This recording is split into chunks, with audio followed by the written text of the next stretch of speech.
Hello guys, it's me Rashid Ameen. എൻ്റെ പുതിയൊരു വ്ളോഗിലേക്ക് എല്ലാവർക്കും സ്വാഗതം. ഇത് നമ്മളല്ലതേ മാനന്തവാടിയാണ്, ന്യൂമാൻസ് കോളേജ്. ഇവിടെ നല്ലൊരു സ്പോർട്സ് സ്പോട്ട് ഉണ്ട്, അത് പരിചയപ്പെടുത്താൻ വേണ്ടിയിട്ട് വന്നതാണ്. ഇവിടെ ട്രഡീഷണൽ ആയൊരു ചായക്കട ഉണ്ട്, നമ്മുടെ ഇബ്രാഹിഖാൻ്റെ ചായക്കട. അവിടുത്തെ ഫുഡിൻ്റെ വിശേഷങ്ങളാണ് കേട്ടോ ഇന്നുള്ളത്. അപ്പോൾ എങ്ങനെയാ കാര്യങ്ങൾ നമുക്ക് നോക്കാം. ഇതാണ് കേട്ടോ കട, ചെറിയൊരു കടയാണ്, ചെറിയൊരു സെറ്റപ്പ് ഇവിടെ ഉള്ളൂ.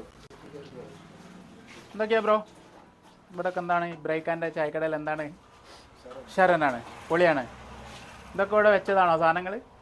ഇവിടെ അതായത് ചെറുപയറിൻ്റെ കറി ഉണ്ട്, അതേപോലെ തക്കാളിക്കറി, മീൻകറി ഉണ്ട്, അതേപോലെ ചാറുണ്ട്, ചമ്മന്തി ഉണ്ട്, പിന്നെ നമ്മുടെ തൈര്. അതെന്താ മീൻ ഫ്രൈ ചെയ്ത്. ഇപ്പോൾ ഇതൊക്കെയാണ് കേട്ടോ കയറി വന്നപ്പോഴുള്ള കാഴ്ചകൾ. ഇനി ഇതാ ഉള്ളിലേക്ക് പോയി കഴിഞ്ഞാൽ 10 പേർക്ക് എല്ലാവരും 15 പേർക്ക് ഇരിക്കാൻ പറ്റിയൊരു സെറ്റപ്പ്. മൊത്തം ഒരു 15-20 പേർക്ക് മാക്സിമം ഒരു വൺ ടൈം കിട്ടും, അതിലധികം ഇവിടെ പറ്റില്ല കേട്ടോ. അപ്പോൾ അത്രേ ഉള്ളൂ. പിന്നെ ഇബ്രാഹിഖായി എല്ലാ ദിവസവും ഇവിടെ തുറക്കില്ല എന്നാണ് പറയുന്നത്. ഇബ്രാഹിഖായി ഇടയ്ക്ക് യാത്രകൾ പോവും, ഈജിപ്ത് പോവും, ജോർദാൻ പോവും, പല 5-6 ലോക രാജ്യങ്ങളൊക്കെ കണ്ട മനുഷ്യനാണ് കേട്ടോ നിൽക്കുന്നത്. അപ്പോൾ അതേപോലെ പുള്ളി കുടുംബത്തിലൊക്കെ എന്തെങ്കിലും പരിപാടി ഉണ്ടെങ്കിൽ ഹോട്ടലിൽ പൂട്ടിയിട്ട് പുള്ളി പോകും. പക്ഷേ ഇവിടുത്തെ ഫുഡിൻ്റെ കഥ എന്താണെന്നുള്ളത് നമുക്കൊന്ന് കഴിച്ച് നോക്കിയിട്ട് നമുക്ക് പറയാം. കാരണം ഇവിടെ എല്ലാ സാധനങ്ങളും കൊണ്ടുവച്ചതാണ് മേശൻ്റെ മുകളിൽ, നമുക്ക് ആവശ്യമുള്ളത് എടുത്ത് കഴിക്കാം. എന്നിട്ട് അതിൻ്റെ പേയ്മെൻറ്റ് എന്ന് പറഞ്ഞാൽ പുള്ളി ഒരു പേയ്മെൻറ്റ് പറയും, അത് എത്ര വരും, ഇനി ഫുഡിൻ്റെ ടേസ്റ്റ് എങ്ങനെയാണ് എന്നൊക്കെ നോക്കാം. എനിക്ക് സത്യം പറഞ്ഞാൽ വന്ന് കയറിയപ്പോൾ വലിയ സെറ്റപ്പൊന്നും തോന്നുന്നില്ല കേട്ടോ. ഇനി കഴിച്ച് നോക്കിയിട്ട് ബാക്കിയുള്ള കാര്യങ്ങൾ പറയാം. രാവിലെ തന്നെ ദോശയും അതേപോലെ ഈ ഒരു ചട്ടിനി, പിന്നെ നമ്മുടെ സ്വന്തം തക്കാളിക്കറി മീൻ കറി എന്നൊക്കെ പറയാം. അതേപോലെ നമ്മുടെ ചമ്മന്തി, നല്ല പച്ചമുളകിലുള്ള നല്ല വെറൈറ്റി ചമ്മന്തിയാണ്. പിന്നെ നമ്മുടെ സാക്ഷാൽ മത്തി, അത് നല്ല മസാലയിൽ പൊരിച്ചെടുത്ത സാധനം കേട്ടോ. ഇതാ ഇങ്ങനെ ഇരിക്കും ഈ സാധനം എല്ലാം കൂടി വെച്ച് കഴിഞ്ഞാൽ.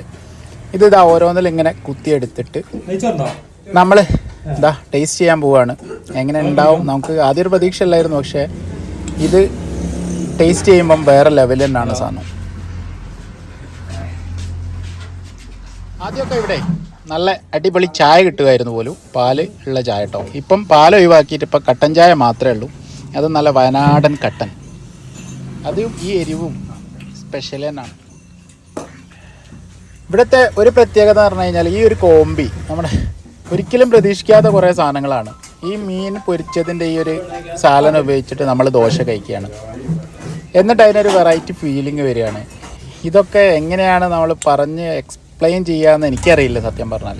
ഇതൊക്കെ ശരിക്കും കഴിച്ചിട്ട് തന്നെ അറിയേണ്ട കുറേ കാര്യങ്ങളാണ്. ദോശക്ക് നിങ്ങൾ ആരെങ്കിലും പൂളക്കറി കൂട്ടിയിട്ടുണ്ടോ? അതും ഞാൻ ഇവിടെ നിന്ന് കൂട്ടി. അതും കടുകൊക്കെ ഇട്ടിട്ട് നല്ല വറുത്ത ഒരു സ്പെഷ്യലാണ് അതും. ഈ ഒരു ഹോട്ടൽ കണ്ടിന്യൂ ആയതുകൊണ്ട് തന്നെ നെയ്ച്ചോറ് 10 മണിയായപ്പോഴേക്ക് നെയ്ച്ചോറ് നമ്മളെ ടേബിളിൽ, അതും നല്ല ഏറ്റവും അടിപൊളി റൈസിലുള്ള. കാരണം അതിൻ്റെ സ്മെല്ല് തന്നെ, ആ നെയ്ച്ചോറിൻ്റെ സ്മെല്ലുണ്ടല്ലോ, അത് ശരിക്കും നമുക്ക് കിട്ടുന്നുണ്ട്. സാധാരണ ഇങ്ങനെയുള്ള ഹോട്ടലിലൊക്കെ ഏറ്റവും ലോക്കൽ അരിയാണ് ഉപയോഗിക്കുന്നത്, പക്ഷേ ഇതിൽ ഇബ്രാഹിഖ ഏറ്റവും നല്ല വില കൂടിയ അരി ഉപയോഗിച്ചിട്ടാണ് ഈ ഒരു നെയ്ച്ചോറ് നമുക്ക് തയ്യാറാക്കി തരുന്നത്. ഈ ഹോട്ടലിൽ പുറത്തുനിന്ന് പണിക്കാരും, അവരെ മോനും ഉണ്ട്, അതേപോലെ വൈഫും ഉണ്ട്. അവരാണ് ഈ കാര്യങ്ങളൊക്കെ ചെയ്യുന്നത് കേട്ടോ. ഇതെങ്ങനെ മുതലാകുന്നെന്നുള്ളത് അള്ളാഹു ആലോ, അത്രേ പറയാൻ പറ്റും. ചോറ് വന്നിരിക്കുകയാണ്, അതിലൊക്കെ നമ്മുടെ അച്ചാറ്, നല്ല കുരുമുളകൊക്കെ ശരിക്കും അറിയുന്നുണ്ട് കേട്ടോ. അതാണ് നമ്മൾ ആദ്യ അരിയിലേക്ക് ഡപ്പ് ചെയ്യുന്നത്. നല്ല തനി വയനാടൻ കുരുമുളകിൻ്റെ തന്നെയാണ്. നല്ല മാങ്ങ അച്ചാറാട്ടോ.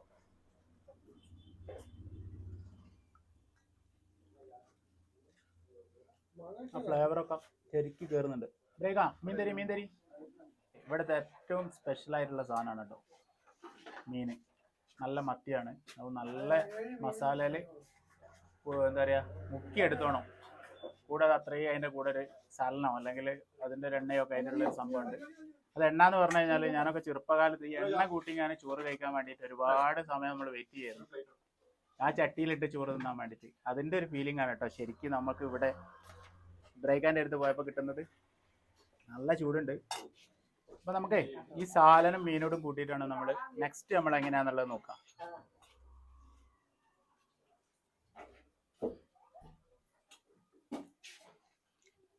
ഞാൻ നേരത്തെ പറഞ്ഞ നമ്മുടെ ബാല്യകാല ഓർമ്മ വരുന്നൊരു സംഭവമാണത്. ഈ കുഞ്ഞു കട ആണെങ്കിലും ടേസ്റ്റിൻ്റെ കാര്യത്തിൽ യാതൊരു കോംപ്രമൈസും ഇല്ല. ഇതൊക്കെ ചെയ്യുന്നത് ഇബ്രാഹിഖാൻ്റെ വൈഫാണ്. താത്തനെ കാണിക്കാനുള്ള വകുപ്പ് നമുക്കില്ല കേട്ടോ. താത്തനെ കാണിച്ചു കഴിഞ്ഞാൽ ഇബ്രാഹിഖാനോട് അടി കിട്ടും, അതുകൊണ്ട് നിങ്ങൾ താത്തനെ കാണിക്കുന്നില്ല. അപ്പേ നമ്മുടെ ചമ്മന്തി ഏതാ ചമ്മന്തി കൂട്ടിയിട്ടേ നെക്സ്റ്റ് ഒരു പിടി പിടിക്കുകയാണ്.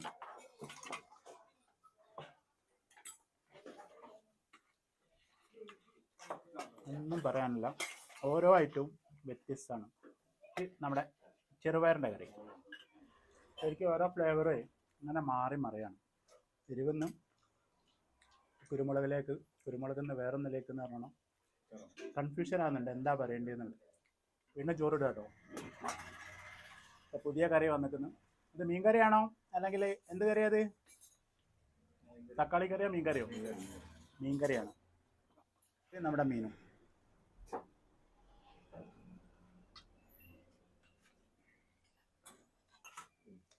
അത് തേങ്ങ പരിച്ചിട്ട് നല്ല തിക്കുള്ള കറിയാണ്. അതും വേറെ ലെവല്. ഇവിടെ ഈ സാലന് ഭയങ്കര ആൾക്കാരാട്ടോ. ഈ മീനും ഈ സാലനും ഈ സാധനങ്ങൾ മാത്രം കൂട്ടിയിട്ട് ഇവിടെ ചോറ് കൊണ്ടാൻ പറ്റും. അതെ, എല്ലാ കറികളും എല്ലാ സാധനങ്ങളും കൂടിയിട്ടുള്ള പിടുത്താട്ടോ. നല്ല എരിവുണ്ട്, തിരിഞ്ഞിട്ട് ഇങ്ങനെ പുകയുന്നുണ്ട്. സത്യം പറഞ്ഞാൽ എന്തൊക്കെ പറഞ്ഞാലും ഒരു രക്ഷയില്ല. എല്ലാവരും ട്രൈ ചെയ്യേണ്ട ഒരു ഭക്ഷണമാണ് ഇബ്രാഹിക്കാൻ്റെ. ഞാൻ നേരത്തെ പറഞ്ഞ പോലെ എല്ലാ ദിവസവും ഇബ്രാഹിക്ക ഇവിടെ ഉണ്ടാവില്ല. വിളിച്ച് നോക്കാൻ പുള്ളിൻ്റെ നമ്പർ നിങ്ങൾക്ക് തന്നു കഴിഞ്ഞാൽ പുള്ളിക്ക് ഇവിടെ ഫോൺ എടുക്കാനേ നേരം ഉണ്ടാവും. എന്നെക്കൊണ്ട് അത് തരാനുള്ള വഴിയുമില്ല. അപ്പോൾ നിങ്ങൾക്ക് ഭാഗ്യം ഉണ്ടെങ്കിൽ മാനന്തവാടി വന്നാൽ ഇബ്രാഹിക്കാൻ്റെ ഭക്ഷണം കഴിക്കാൻ പറ്റും. അത്ര ഒരു ഉറപ്പേ നമുക്ക് പറയാൻ പറ്റും. അങ്ങനല്ലേ ഇബ്രാഹിക്ക? അത്ര തന്നെ. നമ്മളന്ന് ദോശൻ്റെ മുകളിൽ നിന്നാണ് കേട്ടോ രാവിലെ തന്നെ ഇവിടെ തുടങ്ങിയത്. അതിൽ ചമ്മന്തി ഉണ്ടായിരുന്നു, മീൻകറി ഉണ്ടായിരുന്നു, പിന്നെ അതിൻ്റെ ചമ്മന്തി കറി ഉണ്ടായിരുന്നു. അങ്ങനെ എല്ലാ സാധനവും ഉണ്ടായിരുന്നു. ഓരോന്നായിട്ട് പറയുകയാണെങ്കിൽ എല്ലാം ഒന്നിനൊന്ന് മെച്ചം എന്നേ പറയാൻ പറ്റൂ. ഓരോന്ന് കഴിക്കുമ്പോൾ അതാണ് ബെറ്റർ എന്നാണ് നമുക്ക് തോന്നുന്നത്. അപ്പോൾ എല്ലാവരും വന്ന് കഴിക്കാം, അതെന്നാണ് നമുക്ക് പറയാനുള്ളത്. നമ്മൾ എന്ന് വന്നാലും ഇവിടെ ഫുഡ് കഴിക്കാൻ കണ്ടമാനം സമയം എടുക്കും. അപ്പം നിങ്ങൾ പബ്ലിസിറ്റി കൂടുതൽ കൊടുത്താൽ നമുക്ക് ഇവിടെ നിന്ന് ഫുഡ് കഴിക്കാൻ കഴിയില്ല. സ്ഥലം പബ്ലിസിറ്റി വേണം, സ്ഥലം കിട്ടണ്ട. ഇവിടെ പ്രായിക്കാൻ മാറ്റൊന്നുമില്ല, പ്രായിക്കാൻ പുതിയ ബിൽഡിങ്ങിലേക്ക് പോകുന്നില്ല. ഞാനിപ്പോ പറഞ്ഞു ഇതൊക്കെ മാറിക്കൂടെ, ടേസ്റ്റ് മാറും. അതെ. അപ്പോൾ സത്യം പറഞ്ഞാലേ ഇവിടെയുള്ള സ്ഥിരമായിട്ട് കഴിക്കുന്ന ആളുകൾക്ക് ഇലക്ട്രിസിറ്റി കിട്ടുന്നതിനോട് താല്പര്യമില്ല എന്നാണ് പറയുന്നത്. കാരണം അവർ വന്നിട്ട് ക്യൂ നിൽക്കേണ്ട ഒരു അവസ്ഥയാണ്. ഞാൻ പറഞ്ഞതുപോലെ 10-15 സീറ്റാണ് ഇവിടെ ഓൾറെഡി ഉള്ളത്. അതിലുള്ള കച്ചവടം അത് വലുതാക്കാനോ അതല്ലെങ്കിൽ അതിനൊന്ന് മോഡിഫൈ ചെയ്യാനോ നമ്മുടെ സ്വന്തം അഭിപ്രായക്കാർക്ക് യാതൊരു താല്പര്യമില്ല. ഇതിങ്ങനെയൊക്കെ മതി എന്നുള്ളൊരു അഭിപ്രായക്കാരനാണ്. കൂടുതൽ ലാഭം എന്നുള്ളൊരു കൺസെപ്റ്റ് അല്ല പുള്ളിക്ക് ഇത് ആളുകൾക്ക് ഭക്ഷണം കൊടുക്കുക, അത് നല്ല ടേസ്റ്റിൽ കൊടുക്കുക, മനസ്സ് നിറയ്ക്കുക എന്നുള്ള ഒരു രീതിയാണ് പുള്ളി കീപ്പ് ചെയ്ത് പോകുന്നത്. നമുക്ക് കോഴിക്കോട് ചന്ദ്രാട്ടൻ്റെ ചായക്കട പോലെ വയനാട്ടുകാർക്ക് പ്രിയപ്പെട്ടതാണ് നമ്മുടെ ഇബ്രാഹിക്കാൻ്റെ ചായക്കട. ഈ ടേസ്റ്റ് എന്ന് പറഞ്ഞു കഴിഞ്ഞാൽ ഇതിൻ്റെ സ്പൈസസ് അടിപൊളിയാണ്, ഒരു രക്ഷയില്ല. നമുക്ക് ഇവിടെ കുറേ സാധനങ്ങൾ കൊണ്ടുവച്ചിട്ടുണ്ട്.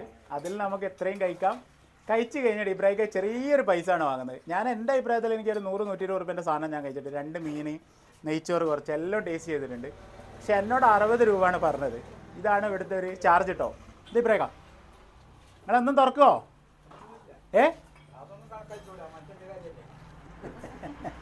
മനുഷ്യൻ്റെ കാര്യമാണ് കൊണ്ട് ഒന്നും തുറക്കൂലെന്നല്ലേ. വയനാട് മാനന്തവാടി വരുന്ന ആളുകൾ പിന്നെ ഈ ഒരു ഇബ്രാഹിക്കാൻ്റെ ഭക്ഷണം ഇവിടെ രാവിലത്തെ ഭക്ഷണമുണ്ട്. അതേപോലെ രാവിലെ ദോശയും അതിൻ്റെ കുറച്ച് കറികൾ സാധനങ്ങളാണ്. ഉച്ചക്ക് അതിൻ്റെ കൂടെ തന്നെ കണ്ടിന്യൂസ് ആണ്. ചോറ് വരും, നെയ്ച്ചോറ് വരും.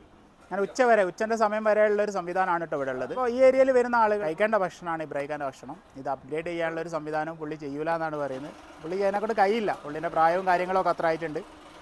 വീഡിയോ ഇഷ്ടമായിട്ടുണ്ടെങ്കിൽ തീർച്ചയായും ലൈക്ക് ചെയ്യുക, സബ്സ്ക്രൈബ് ചെയ്യാത്ത ആളുകൾ സബ്സ്ക്രൈബ് ചെയ്യുക. ഇതുപോലുള്ള നല്ല സ്പോട്ടുകളൊക്കെ ഉണ്ടെങ്കിൽ നിങ്ങൾ കമൻറ്റായിട്ട് രേഖപ്പെടുത്തുക. ഈ ഹോട്ടലിൽ വന്ന് കഴിച്ചവരുണ്ടെങ്കിലും നിങ്ങളെ അഭിപ്രായങ്ങൾ കമൻറ്റായിട്ട് രേഖപ്പെടുത്തുക. അപ്പോൾ ഇത്രയൊക്കെയാണ് ഇന്നത്തെ കാഴ്ചകളും വിശേഷങ്ങളും ഒക്കെ. അപ്പോൾ നമ്മുടെ വീഡിയോ അവിടെ വൈൻഡപ്പ് ചെയ്യാൻ പോവാണ്. അപ്പം നമ്മളെ കൂടെ ഇത്രയും നേരം ഉള്ളതെന്ന് പറഞ്ഞാൽ ഞാനൊരു ക്യാമറാമാനായിട്ട് നമ്മളെ കൂടെ ഉള്ള ആളുണ്ടല്ലോ, അഭിജിത്താണ്, കാട്ടിക്കുളം. അപ്പോൾ ഇവനായിരുന്നു ഇന്ന് നമ്മളെ കൂടെ ഉള്ളത് കേട്ടോ. ഫുൾ സെറ്റാണ്, ആർട്ടിസ്റ്റാണ്. പിന്നെന്തൊക്കെ ഉള്ളത് പറയും.